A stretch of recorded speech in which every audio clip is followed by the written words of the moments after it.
Lideri i LSDM-s Venko Filipçe thot se koalicioni qeveritar praktikisht po shpërbëhet, ku në më pak se një vit partnerët e koalicionit po e braktisin atë. I pyetur lidhur me takimin e tij me Arben Taravarin, ai tha se takimin do ta realizojnë brenda kësaj jave. Filipçe kritikoi qeverinë edhe për gjendjen aktuale ekonomike. Dëshmia më e mirë e asaj që po ndodh në koalicionin qeveritar dhe asaj që po ndodh në vend në përgjithësi është se koalicioni qeveritar praktikisht po shpërbëhet. Më pak se një vit pas formimit të tij, partnerët e koalicionit po largohen. Taravari ishte një faktor kyç nga bloku shqiptar që u bashkua kësaj qeverie. Duke ju referuar deklaratave të kryeministrit Kristian Mickoski se LSDM në zgjedhjet lokale nuk do të fitoj asnjë komunë, ai tha se VMRO nuk është e vetëdijshme për zemërimin dhe revoltën e qytetarëve, të cilët do ta shfaqin në zgjedhjet e ardhshme.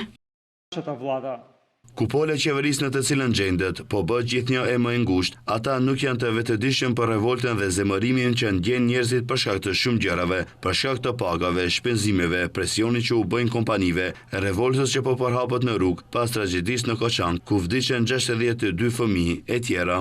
Se cili do të jetë rezultati i zgjedhjeve lokale, qytetarët mund ta thonë dhe do ta thonë se a duan të jetojnë në një vend si ky, në periferitë e Europës, thellësisht zhytur në borxhe, apo në një vend europian me prosperitet, theksoi Filipçe.